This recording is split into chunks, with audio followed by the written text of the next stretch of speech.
ये संदेश ही हम अपने किसानों तक देंगे।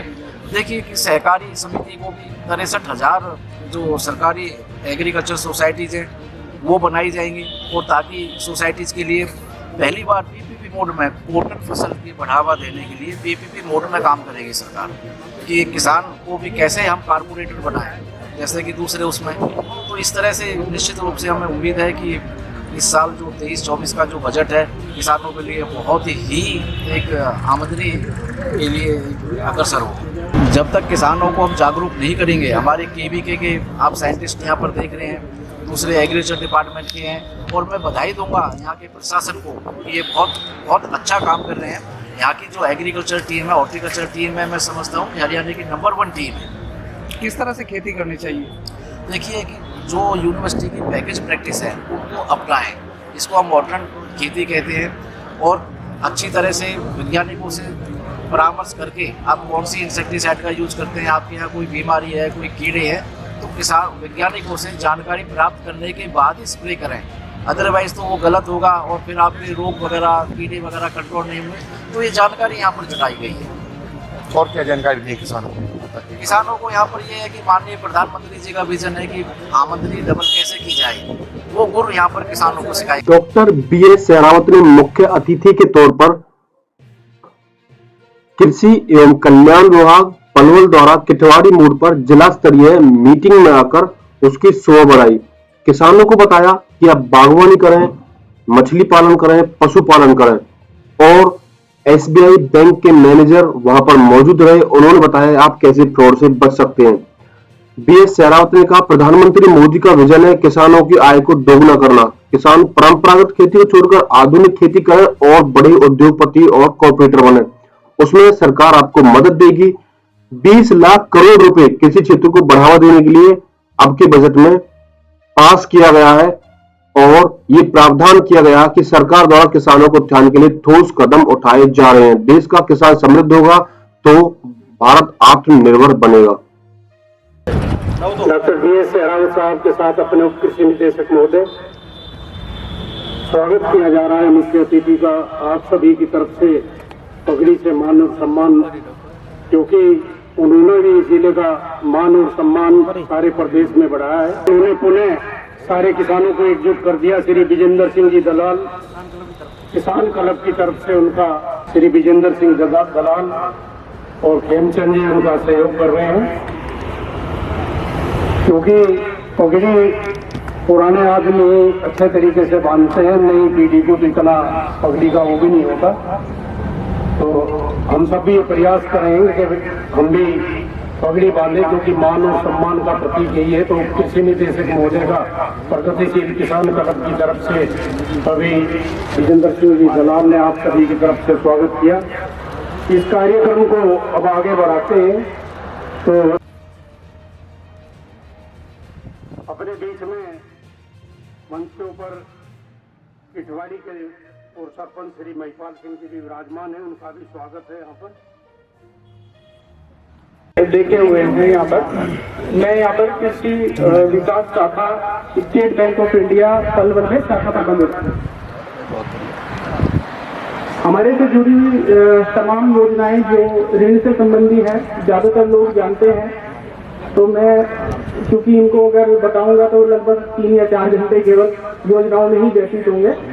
मैं आपको मुख्य योजनाओं से अवगत कराना चाहता हूं, और कुछ 4 से 5 हमारे बिंदु हैं जो बैंकों से संबंधित हैं, सभी बैंकों से संबंधित हैं, तो मैं उससे आपको अवगत कराना चाहता हूँ।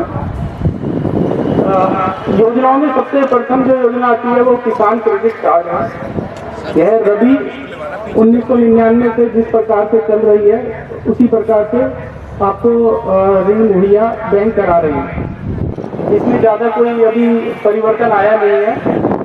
सभी बैंकों में आपको मालूम है कि 1,60,000 रुपए तक कोई किसी प्रकार की प्रतिभूति सिक्योरिटी वगैरह की आवश्यकता नहीं होती है। उससे ऊपर आप अपनी जमीन के अनुसार जितना आपकी कीला जमीन है, जो फसल आप उगा रहे हैं उसके अनुसार आपको वित्तमान निर्धारित करके आपको ऋण दिया जाता है। यह किसान क्रेडिट कार्ड योजना 5 वर्ष के लिए सभी बैंकों में है, और इसका मुझे लगता है कि शायद लगभग सैचुरेशन का है। तो यह योजना मुख्यतः हमारे किसान भाइयों को फिर उनके जो नाम पे जमीन वगैरह चढ़ती है तो उनके बच्चों ने इसी तरह से वो चलती आ रही है। तो ये योजना सबको अच्छे से पता है कि इसमें 3% का आपका अगर आप समय से चुकता करते हैं तो आपको बैंक एडिशनल एक छूट भी अलग से सरकार मुहैया कराती है जो मार्च तक आपके खातों में दी जाती है। सर ये ले लो। इसके अलावा किसान क्रेडिट कार्ड के अलावा जो बैंक की मुख्य स्कीम्स हैं आजकल बहुत ज़्यादा चल भी रहा है। जैसे हमारी शाखा आपकी मैं नॉलेज के लिए बता दूं, किसान स्वर्ण ऋण, उसमें हमारी नॉर्थ इंडिया में नंबर 1 पे ये शाखा है। अगर हम बैंकों की बात करें तो लगभग दिन में केवल किसान परिवार के लोग आकर किसी स्वर्ण ऋण कराते हैं और 10 या 11, मैं कम ही बता रहा हूँ, इतने स्वर्ण ऋण हमारे यहाँ रोज होते हैं। जबकि यहाँ पे और भी प्राइवेट बैंक हैं या जाते हैं, लेकिन उनको सहूलियत अगर सरकारी बैंक में ही हम इस प्रकार की दे पाते हैं तो ये हमारे लिए बहुत बड़ी बात है। और ये काम हम 4 या 5 साल से बहुत अच्छे से कर रहे हैं, जिसमें हमें काफ़ी गौरवान्वित भी महसूस होते हैं। कृषि स्वर्ण ऋण के अलावा आपको अन्य मशीनरी ऋण के लिए भी बैंक लोन देता है, जिसमें कि अभी हमारा हिस्सेदारी बैंकों की बहुत कम हो गई है। क्योंकि क्या होता है, जैसे कभी हम ट्रैक्टर निकलवाने गए तो वहाँ पे डीलर के पास गए तो वो वहाँ पे तुरंत आपको ऋण मुहैया करा देता है, किसान को तुरंत मिल जाता है। वो बैंक के ब्याज के बारे में या कुछ इस प्रकार की वहाँ चर्चा नहीं करते। सरकारी बैंक से क्योंकि उनको पता है कि फाइल बनेगी। साधारण सेविंग बैंक में अगर 2 से 3% का ब्याज आपको मिल रहा है तो वो ज्यादा नहीं है। आपका पैसा सालों ऐसे ही बैंक में बड़ा रहता है, तो उसको निवेश योजना में लगाइए। जिस भी बैंक है, जिस भी शाखा में आपका पैसा बचत खाते में है, तो एक बार जाके कम से कम ब्रांच मैनेजर से जाके ये पूछिए कि जी हमें कोई ऐसी योजना बता दीजिए, बच्चों के नाम पे कराएं या कुछ अगर FD से ज्यादा ब्याज मिल रहा है तो भी कराएं। तो इस प्रकार की किसानों के लिए निवेश योजनाएं वो बैंकों में रहती है। इसके लिए पैन कार्ड की जरूरत होती है और वो सबके पास है। अभी ऐसे कोई किसान इस तरह के नहीं है जिनके पास पैन कार्ड नहीं है। पहले हुआ करते थे, फॉर्म 60 भर रहे हैं या पैसा जमा करा रहे हैं। अभी ठीक ठाक सबकी उतनी हैसियत होती है कि पैन कार्ड बना के रखते हैं। तो अपना निवेश योजनाओं में आप अपना पैसा लगाइए, थोड़ा ब्याज आपको ज्यादा मिल जाएगा। एक मैं बात करूंगा सामाजिक सुरक्षा योजनाओं की, और आपसे मैं अनुग्रह भी करूंगा कि सामाजिक सुरक्षा योजनाएं जो हमारी सरकार द्वारा चलाई जा रही है, केंद्रीय सरकार द्वारा जिन पर बल दिया जा रहा है, वो सभी अपने परिवार में अपने आप को कवर करा लें। जिस भी बैंक में उनका खाता है, चाहे वो SBI में है, केंद्रा में है, जहाँ भी उनका बैंक में खाता है, आप अपनी प्रधानमंत्री सुरक्षा बीमा योजना, प्रधानमंत्री जीवन ज्योति बीमा योजना और आपका अटल पेंशन योजना, ये तीनों योजनाएं सामाजिक सुरक्षा योजना में है, तो आप इनमें जरूर कवर कराएं क्योंकि तीनों ही फायदेमंद स्कीम है।